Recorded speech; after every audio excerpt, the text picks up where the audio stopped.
¿Cómo diferenciar en el niño con el trastorno de déficit de atención e hiperactividad del autismo? Estamos con el neurólogo pediatra, el doctor Franklin Montero. Nos quedamos en la siguiente pregunta, doctor. ¿Podemos ver el aleteo en los niños con déficit de atención? Pero también lo podemos ver en el niño con autismo. ¿Cuál es la diferencia de esto? Los niños que tienen trastorno del espectro autista tienen, vamos a decir, manerismos, que es como nosotros lo decimos, o movimientos inmotivados, incoordinados y sin intención.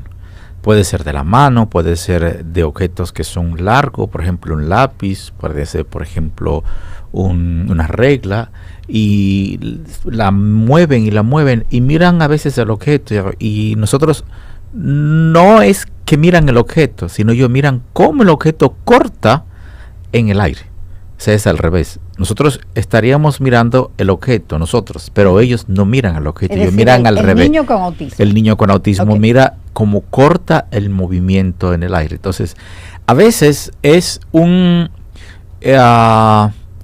estereotipo que no corresponde a nada, que no necesariamente es porque está tenso, que no necesariamente es porque se siente frustrado porque no puede comunicarse. A veces es sin intención. Por ejemplo, a veces a alguno de esos niños les da un carrito y en vez de comenzar a hacer así, a correr el carro en la manera simbólica, que es lo que haría otro niño, e imaginar como que tuvo un accidente y demás y todo, un carro con otro, el niño que tiene autismo va a voltear el carro, no tiene juego simbólico y va a coger la rueda y va a comenzar con el dedo a sentir como que la rueda va deslizándose en la punta de su dedo, pero no tiene ninguna intención. Donde quiera que encuentra un objeto circular que rota, así lo hace. Un niño con trastorno de déficit de atención e hiperactividad no hace eso. Tiene juego simbólico adquirido. Es decir, él sabe qué es un carro, para qué sirve, cómo lo utiliza y demás. Por ejemplo, un niño que tiene trastorno del espectro autista, que depende de cuál sea el nivel, puede o no tener, saber cómo funcionan los objetos. Por ejemplo, le das una cuchara, un autismo moderado severo, no sabe que la cuchara va a la boca. Coge la cuchara por donde se entra la cuchara a la boca y entonces con la parte larga comienza a batirla y a mirar la forma. Sin embargo, un paciente que tiene trastorno de déficit de atención sabe que una cuchara va a la boca, simula que está comiendo pues lo que quiera. Tiene un juguete que esté delante o tiene un padre que está delante y dice, y ahora te voy a dar comida a ti, y te va diciendo más o menos lo que tiene, es arroz, es crema, es habichuela, es maicena, y en función a lo que imagina que se está comiendo, pues en función a eso también simula el movimiento de masticación y hasta de tragar, de deglución. Entonces son cosas muy diferentes. ¿Y con respecto a los movimientos? Los movimientos de las manos, por ejemplo, en los niños que tienen déficit de atención, más que ser movimiento estereotipado sin ningún interés, pueden corresponder porque se sienten, vamos a decir, no frustrados, sino que quieren hacer algo rápido. Tienen tendencia generalmente a mover las piernas cuando están sentados, o tienen tendencia a mover los dedos, pero no sin intención, sino como lo movería una persona que está tensa, tocando, y cuando tú le dices de parar, lo hacen, y cuando lo dejas hacer lo que tiene que hacer, pues lo dejan de hacer. O sea, generalmente quien tiene déficit de atención, cuando tú quieres que haga algo, que diga algo, que es lo que quiere decir y que es lo que le interesa, se calma y lo puede hacer. En cambio, un paciente con trastorno del espectro autista, no. Hay pacientes que pueden tener aparentemente un trastorno de déficit de atención con movimientos anormales, que pueden ser los tics, que ya esos son pacientes que pueden tener lo que se llama un PANS, P-A-N-S, que anteriormente se llamaba PANDAS, que se asocia a infecciones de estreptococo a nivel de la garganta con alteración cerebral, o pacientes que tienen un PITANS, que es el mismo PANS, pero que no necesariamente por estreptococo, sino por alguna otra infección, y los pacientes que pueden tener síndrome de Gilles de la Tourette. Los que tienen Gilles de la Tourette, ya eso es un síndrome que tiene tics, que pueden ser simples, que pueden ser motores, complejos, que pueden tener vocalización inapropiada, que pueden tener trastorno en el movimiento, que a veces tienen un nivel de inteligencia muy elevado. Lo único es que no saben regularse y mantenerse tranquilo en el marco de su síndrome, pero no es que tienen un síndrome de déficit de atención per se o que tienen trastorno del espectro autista tampoco. Con respecto a tanto el autismo como el déficit de atención en un niño, ¿a qué edad pueden presentarse? Cualquiera de los dos. Cualquiera de los dos. Vamos a ver, los pacientes que tienen trastorno del espectro autista, desde muy temprano tú te das cuenta que no van cumpliendo con el desarrollo apropiado. Depende. Uno espera que mínimo el paciente tenga 2 años para diagnosticarlo, pero realmente lo puede diagnosticar desde los primeros meses de vida. Okay. Por ejemplo, el niño que tiene trastorno del espectro autista no sigue, no fija, no se ubica, no sonríe. A las 6 semanas, como promedio, los seres humanos tienen que tener la primera comunicación con el entorno, con sus padres. En este caso la sonrisa se llama sonrisa respuesta. Entonces el niño se ríe y entonces tú te ríes y a través de la sonrisa comienzan a comunicarse y luego él intenta a través de gorjeo reproducir lo que tú estás reproduciendo en palabras. Eso es un niño que no tiene ninguno de los trastornos. Un niño con trastorno del espectro autista le cuesta sostener la mirada. Es un niño que puede ser muy tranquilo, que generalmente no anda llorando y que generalmente cuando llora tiene el mismo tono en el llanto. Las madres te dicen que era un niño formidable, ese niño no molestaba, ese niño tenía que estar o sucio con hambre para poder llorar y siempre lloraba de la misma manera. Usted lo dejaba ahí y él se quedaba mirando la luz. Le encantaba la luz o le encantaba mirar el abanico, nunca me miraba.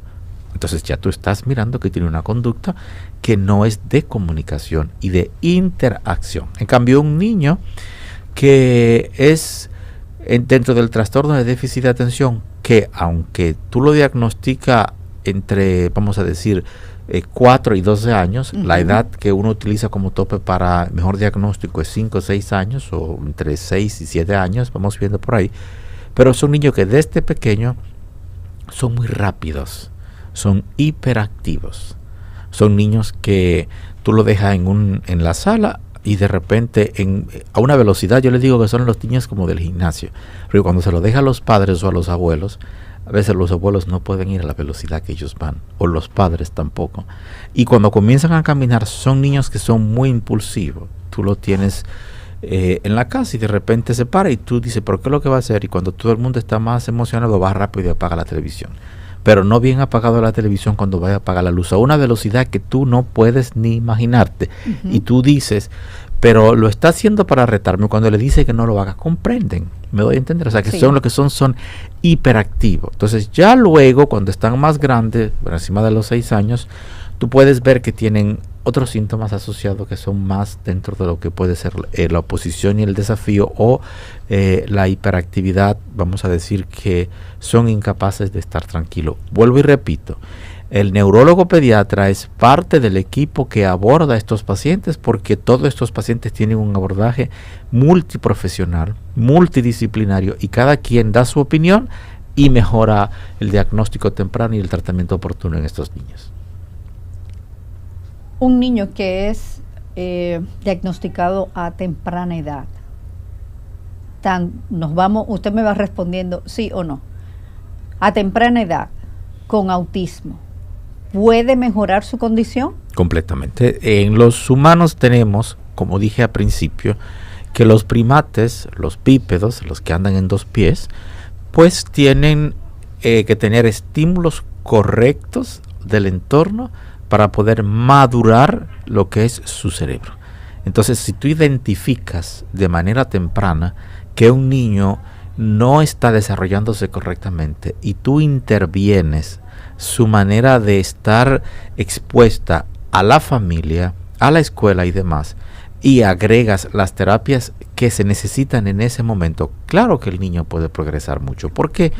Porque la plasticidad cerebral que corresponde a la forma externa que puede tener tu cerebro en función a respuesta a estímulos correctos durante los primeros 6 años de vida es elevadísima. Es como el periodo fértil para tu sembrar.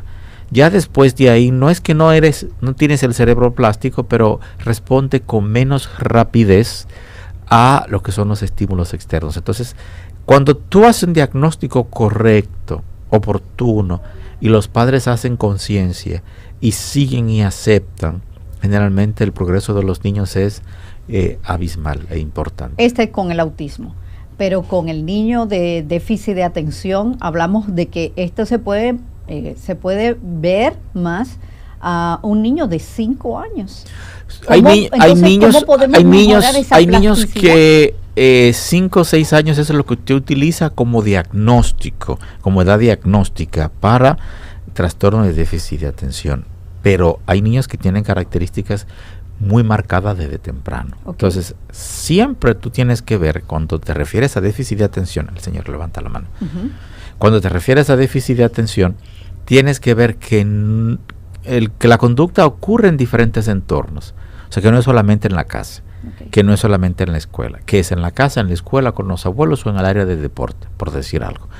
Tiene otra característica, y es que los niños tienen una duración más de 6 meses con el trastorno y que no coincide con algo específico, momentáneo y transitorio en el proceso de educación del niño. Por ejemplo, no tuvo la pérdida de un padre, perdón, no es que se mudaron, no es que tuvo una enfermedad importante el niño, o sea, es algo que dura en el tiempo y en el espacio. Cuando digo tiempo es más de 6 meses y el espacio es diferentes entornos. Estamos con el neurólogo pediatra, el doctor Franklin Montero. Hoy hablamos cómo diferenciar en el niño con el trastorno de déficit de atención e hiperactividad del autismo.